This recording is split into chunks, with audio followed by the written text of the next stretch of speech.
শিক্ষার্থীদের আত্মত্যাগ এবং তাদের ঐকান্তিক প্রয়াসের মাধ্যমে আমরা একটি স্বাধীন দেশ পেয়েছি।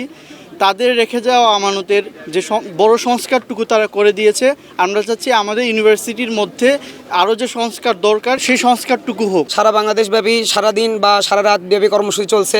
আমরা তাদের বাধা দেওয়ার কারণে সর্বোচ্চ 1 ঘন্টা 2 ঘন্টা বা সর্বোচ্চ 3 ঘন্টা যাবৎ আমাদের আন্দোলন এক্সটেন্ড করতে পারছি। এই আন্দোলনের লাস্টের দিকে যখন এই কারফিউ জারি করা হয় তখন আমাদের সাধারণ শিক্ষার্থীদের হল থেকে জোরপূর্বক পুলিশের ভয় দেখিয়ে হল থেকে বের করে দেওয়া হয়েছে।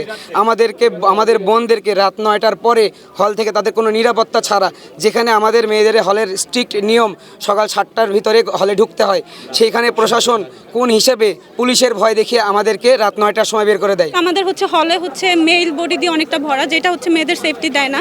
মানে এরা সবসময় যাতায়াত করে, এগুলো নিশ্চিত করতে হবে। সিসিটিভি ওয়াশরুমের সামনে, রুমের সামনে, তাহলে তো এই সিসিটিভি আর ওগুলো চেক করতেছে পুরুষরা, তাহলে আমরা হলে অ্যাকচুয়ালি কেন থাকতেছি? এটা মেয়েদের হলের সমস্যা।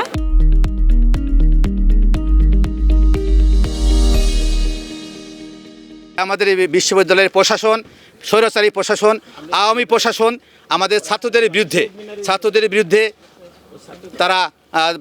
তারা আন্দোলন করেছিল। সেই আন্দোলনকে তারা দমন করেছে। আমাদের ছাত্রীদেরকে রাত 10টার সময় হল থেকে বেরিয়ে করে দিয়েছে। আমাদের ছাত্রদেরকে পুলিশ দিয়ে ডিবি দিয়ে ধরে অত্যাচার করেছে। এর প্রতিবাদ করছি আমরা এই আওয়ামী লীগ ফ্যাশনের স্বৈরাচারী সরাসরি প্রশাসনকে আমরা পদত্যাগ দাবি করছি। সেই পদত্যাগ আমরা 24 ঘন্টার ভিতরে পদত্যাগ করতে হবে, নাহলে আমরা কঠোর থেকে কঠোর আন্দোলন কর্মসূচি দেব। আমরা এই বৈষম্য বিরোধী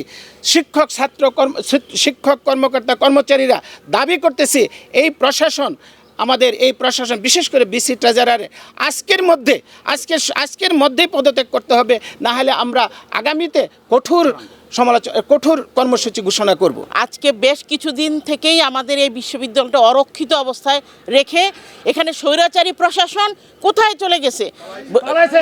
সেই স্বৈরাচারী প্রশাসন কেন এই বিশ্ববিদ্যালয়কে অরক্ষিত করে রেখে গেল, সেইটা আমরা জোরালো প্রতিবাদ করছি। আমরা এইসব স্বৈরাচারী, এইসব নিপীড়নকারী প্রশাসনকে আমরা চাই না। আমরা চাই বিশ্ববিদ্যালয়ের একটা সুন্দর পরিবেশ সৃষ্টি হবে। যারা আমাদের উপর অত্যাচার করেছে, যারা আমাদেরকে বিভিন্ন সুযোগ সুবিধা থেকে বঞ্চিত করেছে, যারা ছাত্রদের যৌক্তিক আন্দোলনকে দমিয়ে রেখেছে, তাদের এখানে এক মুহূর্ত থাকার আর কোনো প্রয়োজন আছে বলে আমরা মনে করি না। সেই প্রতিবাদেই আমরা আজকে এখানে দাঁড়িয়েছি। আমরা চাই আজকের মধ্যে এইসব স্বৈরাচারী নিপীড়নকারী প্রশাসন বিশ্ববিদ্যালয় থেকে চলে যাবে, বিশ্ববিদ্যালয় থেকে পদত্যাগ করবে।